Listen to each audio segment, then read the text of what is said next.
नमस्कार दोस्तों। आज हम अपनी हरियाणा जीके की चौथी जो क्लास है वो लेके आ गए हैं, जिसमें हम पढ़ेंगे सच्चर फॉर्मूला के बारे में। सच्चर फॉर्मूला जो क्या है, हमारे हरियाणा के गठन के बारे में जब हम पढ़ाई करते हैं तो ये फॉर्मूला काफ़ी इम्पोर्टेंट हमारे लिए हो जाता है। तो इसको पढ़ने के लिए एक बार हम बिल्कुल थोड़ी सी, क्योंकि कंप्लीट जो हरियाणा गठन की डिटेल्स हैं वो हम आगे चल के उन पे एक सेपरेट क्लास बनाएंगे, क्योंकि एक स्टेट का गठन ऐसे ही नहीं हो जाता। उसके लिए बहुत सी चीज़ें होती हैं जिनका रोल होता है। तो अभी हम सच्चर फॉर्मूला में पढ़ने के लिए पहले एक बार ज़रा सी बारीकियाँ देख लेते हैं, फिर कंप्लीट जो गठन है उसको हम अगली वीडियो में आगे कुछ एक वीडियो ज़रूर बनाएंगे जिसमें सारी डिटेल्स होंगी। तो आपके दिमाग में एक अंडरस्टैंडिंग बन जाएगी कि हरियाणा का गठन कैसे क्या हुआ था।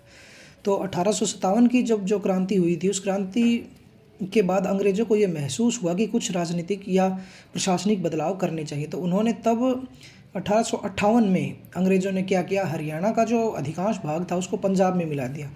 वो उन लोगों की सोच थी कि वो जैसे उस समय तो हमारे ऊपर तो अधिकार उन्हीं का था, तो उन्होंने अपने हिसाब से जो जैसे किया उस हिसाब से उन्होंने हरियाणा के अधिकांश भाग को पंजाब में मिला दिया। 1907 से ही अलग हरियाणा राज्य की मांग शुरू हो गई थी, जिसका समर्थन हमारे जो राष्ट्रीय आंदोलन, जो जिसको भारतीय राष्ट्रीय आंदोलन के नाम से हम पढ़ते हैं, उसके प्रमुख नेता लाला लाजपत राय जी और अरुणा आसफ अली ने भी इस बात का समर्थन किया कि हरियाणा एक अलग राज्य होना चाहिए। वर्ष 1925 की बात करें तो वर्ष 1925 में मुस्लिम लीग के सदस्य थे पीरजादा मोहम्मद हुसैन। उन्होंने हरियाणा को अलग राज्य बनाने की मांग उठाई, जो कि मुस्लिम लीग की स्वागत समिति के अध्यक्ष भी थे। स्वागत समितियाँ क्या थी कि उस समय मतलब राजनीतिक बदलाव और इतना चल रहा था कि उस समय पे अलग अलग राज्यों का गठन हो रहा था, क्योंकि देश आज़ाद हुआ ही था। तो जो भी समुदाय थे वो अपनी एक स्वागत समिति बनाते थे। मतलब उसका क्या काम होता था कि कोई भी नई चीज़ आई तो हमें उसका स्वागत करना है या उसका विरोध करना है, उसके लिए समितियाँ बनाई जाती थी जो बैठ के ये फैसला करती थी कि हाँ, हम इस मांग से सहमत हैं तो हम इसका स्वागत करेंगे, और अगर हम इस मांग के खिलाफ हैं तो हम इसका विरोध करेंगे। तो मुस्लिम लीग की जो स्वागत समिति थी उसके ये अध्यक्ष भी थे। वर्ष 1932 में राष्ट्रवादी नेता दीनबंधु गुप्त ने हरियाणा को अलग राज्य बनाने की मांग रखी थी। तो ये क्वेश्चन हमारे लिए ऐसे इम्पोर्टेंट हो जाते हैं कि 1932 में किसने मांग रखी थी या दीनबंधु गुप्त ने कब मांग रखी थी। ये इस टाइप से क्वेश्चंस हमारे उस पेपर में आ जाते हैं। तो अब हम सच्चर फॉर्मूला के बारे में बात करते हैं। सच्चर फॉर्मूला जो है 1 अक्टूबर 1949 को, डेट बहुत इंपॉर्टेंट डेट है ये, 1 अक्टूबर 1949 को पंजाब के तत्कालीन मतलब उस समय के मुख्यमंत्री भीमसेन सच्चर जी की अध्यक्षता में सच्चर फॉर्मूला बना था। और इसमें 5 सदस्य थे। कांग्रेस पार्टी के 2 हिंदू सदस्य थे, 2 सिख सदस्य थे और एक स्वयं भीमसेन सच्चर जी। तो 5 लोग इस सच्चर फॉर्मूला में जो कमेटी थी उसमें थे। यह फॉर्मूला हिंदी व पंजाबी भाषा के विरोध के समाधान के लिए बनाया गया था। हिंदी भाषी लोग और पंजाबी भाषा के जो लोग थे उनके बीच में एक दूसरे की भाषाओं के लिए जो विरोध चल रहा था उसके समाधान के लिए बनाया गया था। तो समाधान के लिए इसने कुछ सुझाव दिए, कि जिसमें से मुख्य सुझाव कुछ ये हैं कि पंजाब को पंजाबी व हिंदी 2 क्षेत्रों में बांटा जाना चाहिए, और जो हिंदी क्षेत्र है उसकी सरकारी भाषा हिंदी को किया जाए, जो देवनागरी लिपि में जो हिंदी भाषा लिखी जाती है उसको, तथा पंजाबी क्षेत्र की सरकारी भाषा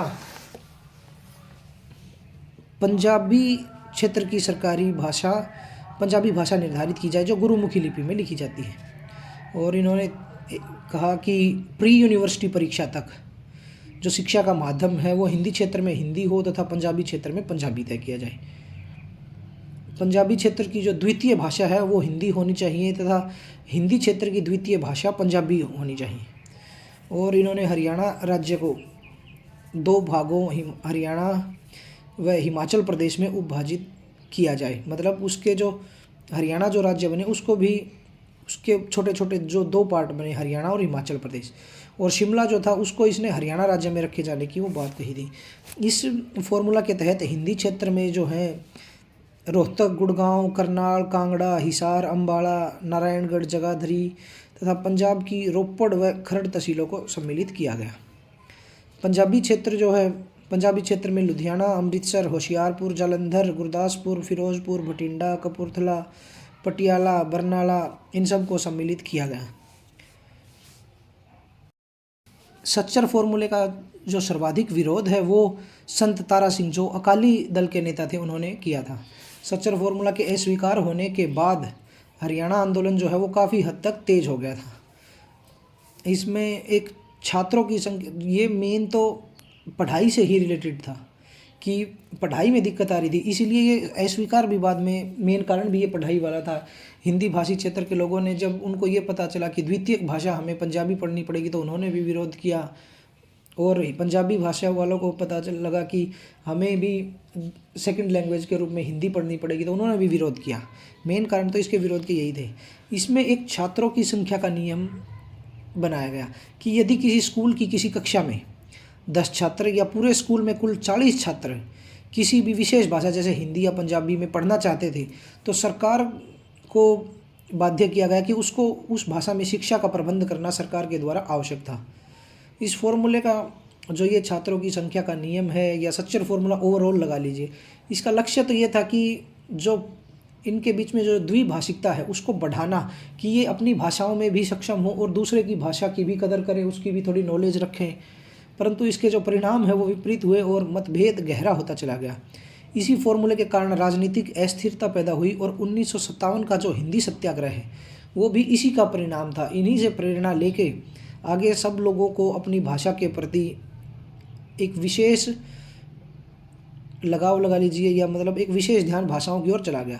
अंततः यह फॉर्मूला सफल नहीं हो सका और पंजाब में भाषाई आंदोलन जारी रहा, जिसके परिणाम स्वरूप 1966 में पंजाब और हरियाणा दोनों अलग अलग हो गए।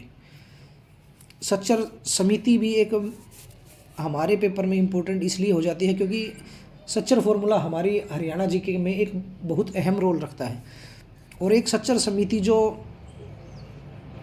नेशनल जीके का एक पार्ट है, सच्चर समिति जो 2005 में न्यायमूर्ति राजेंद्र सच्चर जी की अध्यक्षता में बनी थी।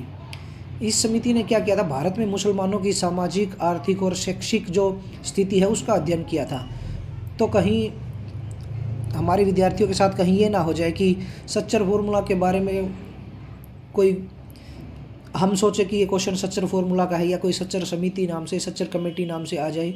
तो इससे भी हमें जुड़ा रहना है कि ये ध्यान जरूर रखा जाए, क्योंकि हरियाणा जीके का इसी टाइप का काम है कि हरियाणा जीके को जब तक बारीक से नहीं पढ़ा जाए, क्योंकि ऊपरी हरियाणा जीके तो हम लगभग पढ़ ही लेते हैं, तो सच्चर समिति का भी हमें ध्यान रखना है, क्योंकि ये हमारे सच्चर फॉर्मूला को पढ़ते समय जब हम साथ ही याद रख लें तो बहुत अच्छा काम हो जाएगा।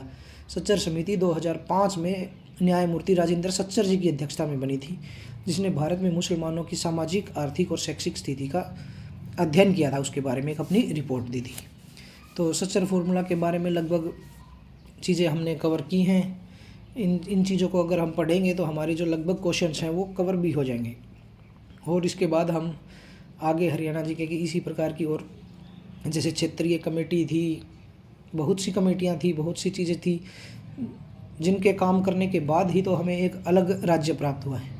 तो उन सब के बारे में अब अगली वीडियो में हम किसी और बढ़िया कमेटी के बारे में पढ़ेंगे जो हमारे पेपर की दृष्टि से भी इम्पोर्टेंट हो। मेरा मेन लक्ष्य यही है कि जिस प्रकार से मैंने अपने एग्ज़ाम क्लियर किए हैं, जो मेरे साथ मिलके पढ़ने वाले हैं वो भी मतलब उसी तरीके से एग्ज़ाम क्लियर करते चले जाएं और अपनी मनपसंद नौकरी तक पहुंच चुके, क्योंकि मैं अपनी मनपसंद नौकरी तक पहुंचा हूं। इसलिए मेरी कोशिश यह रहेगी कि आप लोग भी अपनी जिस नौकरी की आपकी इच्छा है वहाँ तक की तैयारी मैं आपकी करवाता चला जाऊँगा। मैं बकवासबाजियाँ न करके अपनी यूट्यूब क्लास में सिर्फ हम पेपर से संबंधित ज्ञान की ही बातें करेंगे। ठीक है दोस्तों, धन्यवाद।